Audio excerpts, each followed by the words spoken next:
নির্বাচন কমিশন এত জড়িয়েছে, এত ছড়িয়েছে, বলেছে আমরা বিভিন্ন রাজ্য নিয়ে ব্যস্ত, সব রাজ্যে যাচ্ছি, আপনারা সিওর কাছে যান।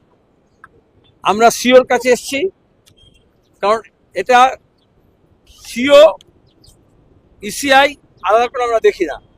নির্বাচন কমিশন আইন সংবিধান কিচ্ছু না মেনে আরএসএস এর বিজেপির পরিকল্পনা মাফিক বিধানসভা ভোটের আগে এসআইআর এর নামে মানুষকে নির্যাতন করছে, এটাই আমরা বলেছিলাম।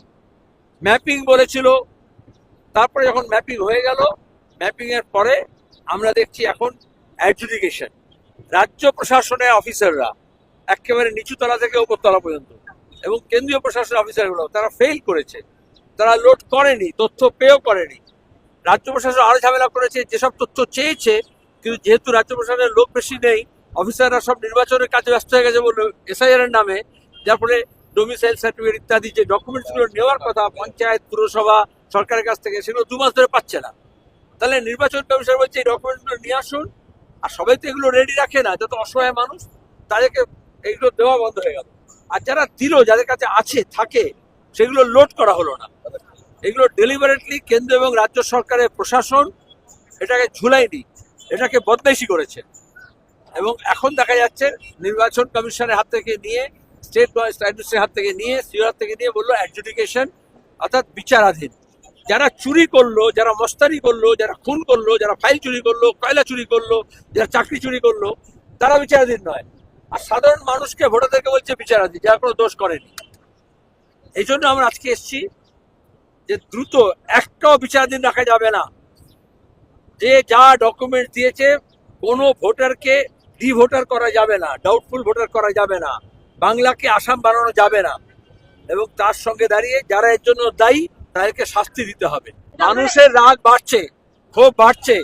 যখন সিএনআরসি করার চেষ্টা করেছিল, 2 কোটিকে তাড়িয়ে দেবো বলেছিল, মোদির সাহস হয়নি এয়ারপোর্ট থেকে কলকাতা রাজভবনে আসার গাড়ি করে, হেলিকপ্টার করে এসেছিল।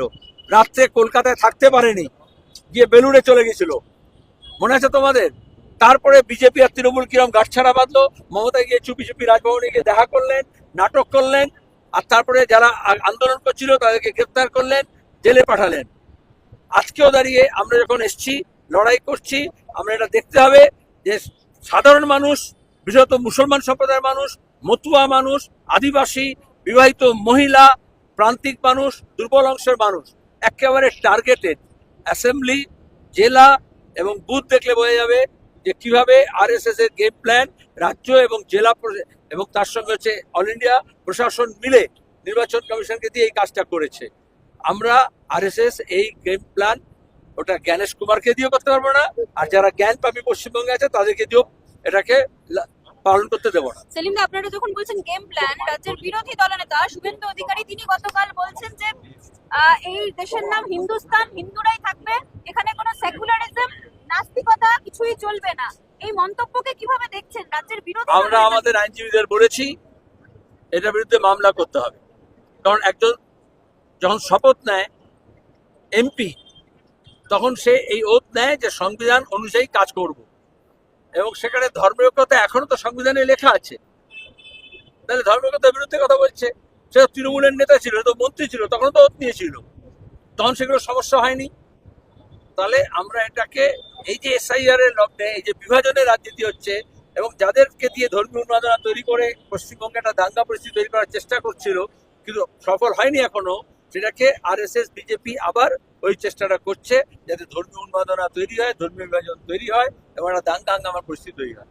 শুভেন্দু অধিকারী কি সেই পরিস্থিতি তৈরি করছেন? অবশ্যই। আরএসএস যদি করছে তাহলে শুভেন্দু আলাদা, এবং এরা তো আরো বেশি খাতারনাক, যারা হাফ তৃণমূল হাফ বিজেপি।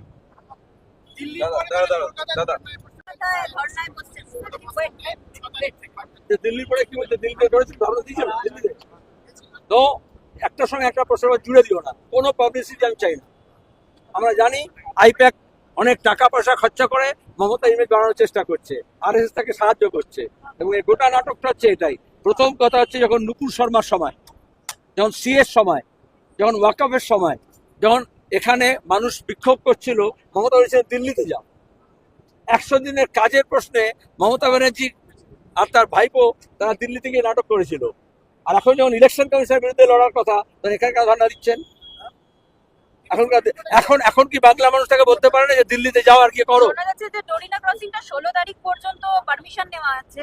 আমরা দেখেছি রেড রোডে, আমরা দেখেছি রাজভবনে, যে রাজ্যের পুলিশ মানুষকে বিক্ষোভ দেখাতে দেয় না, মিছিল করতে দেয় না, তারা তাদের খরচায় হোক বা তোলাবাজের টাকা দিয়ে হোক নিজেরা পাহারা দিয়ে এই সব মঞ্চ টঞ্চ সাজিয়ে দেয়। রাজভবনে দেখেছি, রেড রোডে দেখেছি, মেট্রো সিনেমা উল্টো দিকে দেখেছি। আগে মেট্রো সিনেমায় ফিল্ম রিলিজ হতো, এখন মেট্রোর উল্টো দিকে রিলিজ হয়।